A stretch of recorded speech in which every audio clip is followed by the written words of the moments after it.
5 years since nag-vlog ako. So wala lang, naisipan ko ulit mag-vlog kasi I wanted to parang makita yung mga memories ko kasi sayang naman yung mga travel, ang dami natin tinravel, di ba? So welcome to our hotel. He's staying here for 3 days, 2 nights. Okay. So, they have their own amenities here. You can just take here. This is what I love about Japan. They are very detailed. Okay, welcome to our room, 701. Magkatabi lang sila na elevator. Okay. Siyempre, check out na kami dito pag in-upload ko yung video na yun. Wow! So we have our 2 small beds here. As you guys know, pag sa Japan, usually maliliit lang yung mga rooms. So feeling ko goods na to for 2 persons. And not bad, may sofa pa dito. And let's check the toilet. Ew. It's just the usual toilet. There's no bathtub. Usually magkahiwalay yung cubicle. I mean yung Toilet. toilet sa... Wow! Of course, here, nakaka-overwhelm lang kung di pa kayo marunong gumamit niyan. Like ako din. Ayan. Boosh. Pangano talagang blinag yung ano, yung kubeta. Thank you sa support sa pagbablog sa akin. So, welcome to Osaka.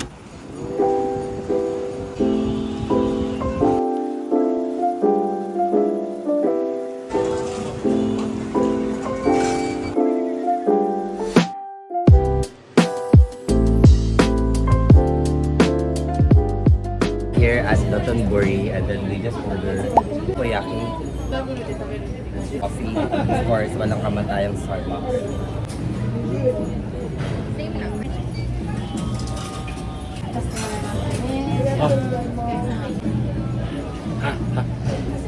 Hindi ko kaya pero inip.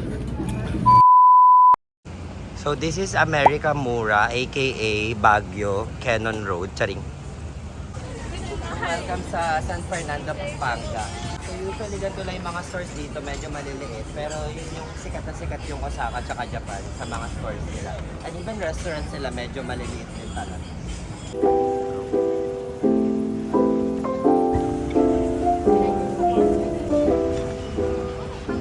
As you guys can see, ayun yung Second Street, sikat na store.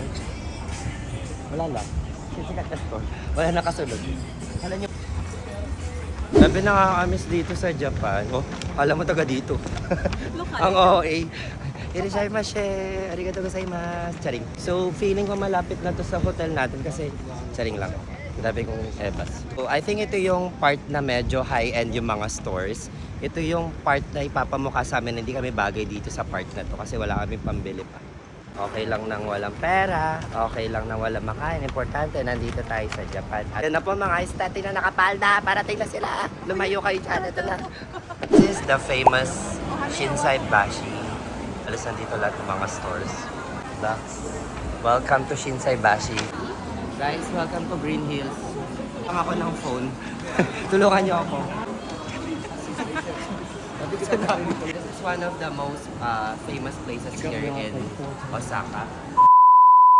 Arigatou gozaimasu. Irishaimasu. We're actually here at GU. It's really famous here in Japan. So wala siya sa ibang bansa. Actually, may sister's company siya ng Uniqlo. Better and cheaper. Ito yung mga pinamili namin. Like $100. You can... Salamat 2 basket. Din, salamat 2 din po pala basket. sa mga nag-hire sa akin dito. Arigatou gozaimasu. Box.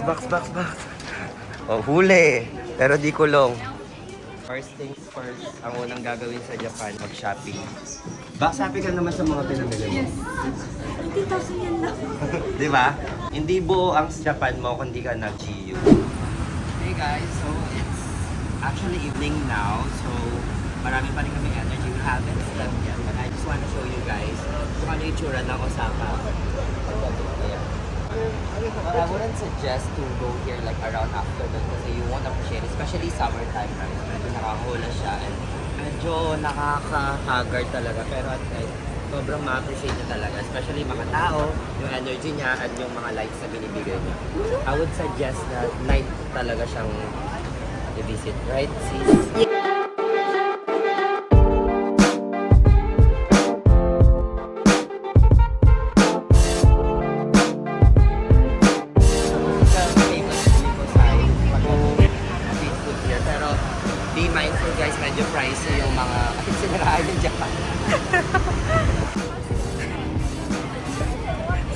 Baka ma-alpha market.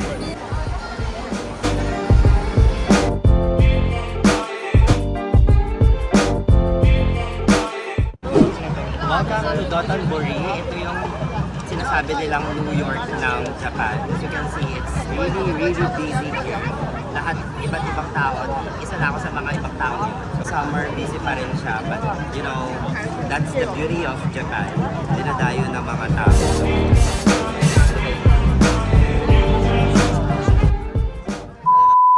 Good morning, guys! It's our second day here in Osaka. Going to Universal Japan. It's actually my first time. Last time, mag-isa ako. As in, sobrang parang tamad na tamad ako noon. Tapos parang wala akong energy mag-Universal. So, na-realize ko noon parang taka na paano ako sisigaw doon na mag-isa. Parang tanga. I'm a bit excited though it's a bit mainit here. Given the fact na summer.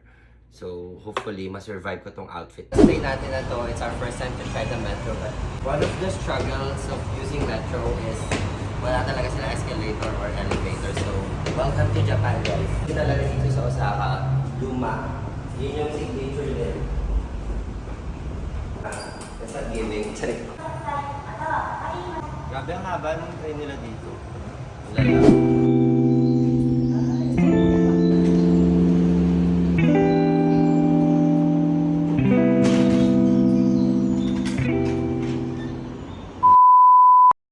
We're here at Universal Studios Japan and it's freaking hot here.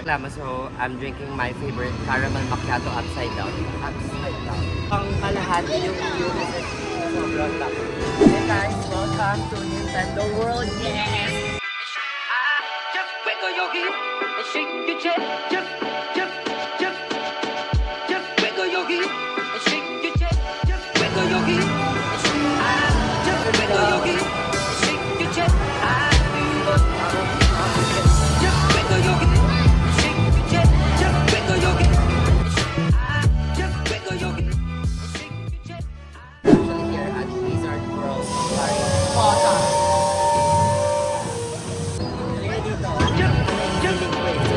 Just wiggle your hip and shake your chest. Just wiggle your hip.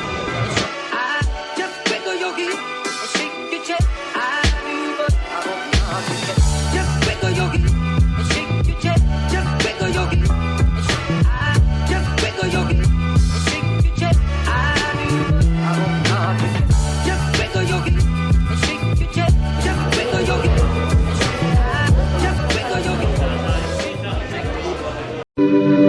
온 세상이 나를 등진 것 같이 슬프다가도 어느 날은 찢어지게 웃습니다. 우리의 우정은 늘 과하고 사랑엔 복수무책이고 좌절은 뜨겁습니다. 불안과 한숨, 농담과 미소가 뒤섞여 내 멋대로 Hey guys, welcome back. So, as you can see, Starbucks naman, walang kamatayan. So, we're here in Kyoto. Location is Higashimaya. Naniniwala na ako sa summer ng Kyoto ngayon. So,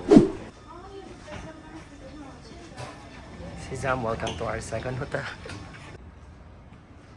To our second hotel. So, we're gonna try to deposit our luggages. Sobrang advanced ng Japan. So, all you have to do is just to put inside. You have the code. Just scan it here. So, pwede ka na rin pumasok sa loob. Diretso sa room niyo. That's it. And then just save your QR code, of course. Don't miss it or else you're gonna miss your bags. Second hotel. They're in Kyoto. I'm gonna show you guys. Our next hotel. Wow. Perfect for 2 persons. Mini traditional Japanese table there. The toilet. It's clean. Oh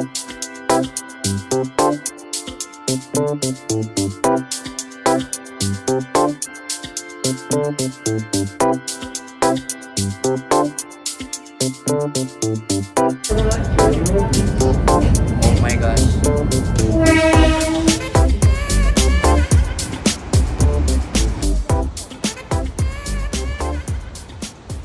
Oh my gosh, ang init. But finally, we're here in Harashimaya. It's my favorite place here in Kyoto. This is one of the reasons why I keep on going back here.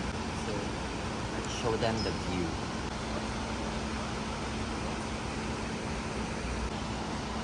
finally, after almost 5 years, mag-vlog na ulit ako kasi I feel like I've been traveling a lot and I feel like I wanted to share everything that's going on in my life sa mga kaibigan ko, sa mga friends ko, especially sa family ko. They love watching my vlog. And I stopped doing it because nag-transfer ako or nag-move ako sa Singapore. Naging busy ako, naging OFW ako. But, you know, it took me a while for me to adjust properly. Doon na yung tipong busy sa work. Parang laging pagod ako, walang time. I mean, I've been exploring a lot, but the thing is, nawalan ako ng ganang magsalita. So, I'm gonna try again.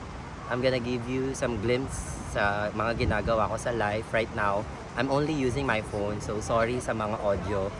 But I'm gonna try my best. Right now, I'm here sa isa sa mga favorite places ko sa Japan. And whenever I go here, whenever I visit this place, it gives me the calmness, you know, time for me to appreciate life, you know, whenever life is kind of overwhelming, especially when you're tired, when you're exhausted. Sometimes you tend to forget how blessed you are because you're exhausted, you're emotional, you know.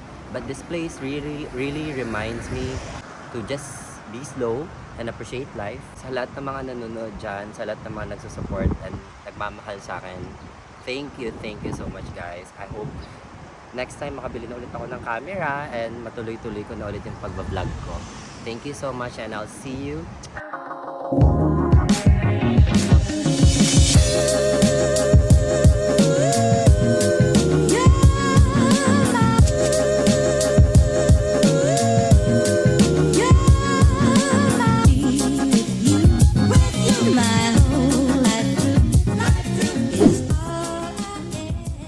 Sorry guys, last day ko na kayo na tour dito sa hotel namin.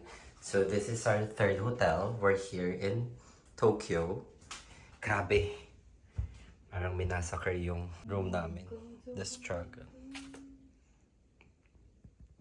Nag-unboxing ang sisi ko. Congratulations! You deserve it. Vanity mirror. We have a traditional bathtub. And of course, mirror. Wala yung toilet niya. Hey guys, so we're here at Shibuya Sky. As you guys can see. Grabe ang ganda, gago.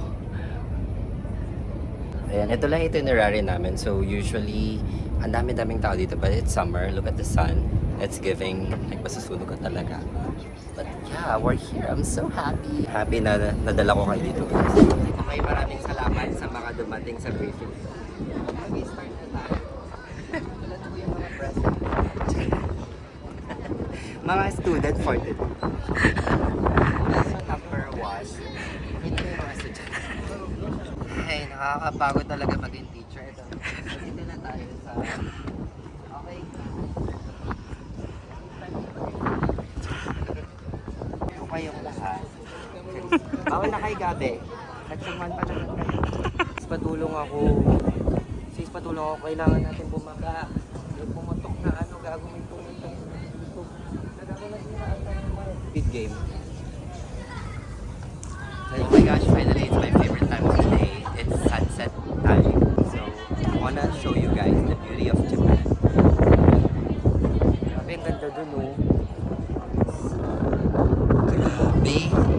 Mama. Ma, nandito na ako. Oh my gosh.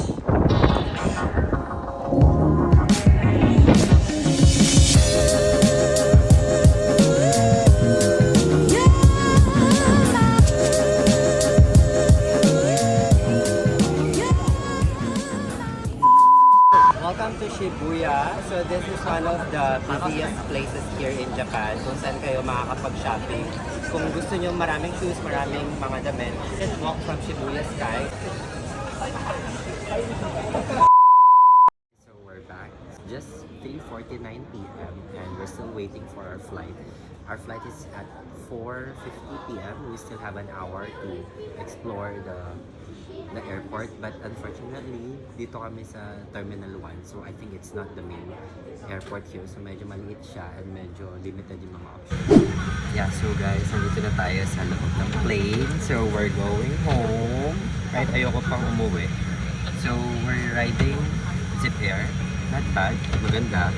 So meron siyang adjust para ma-adjust yung light later, same like Singapore Airlines. And then yung seat naman niya, very spacious, not bad. Meron kang room niya, okay naman so far. You can put your iPad here, your phone, so that it's easy for you to watch movies. It's a 7-hour flight, so good luck sa akin. One of my longest flights in my life. Actually, so far. Yeah, so far. I'll see you in Singapore.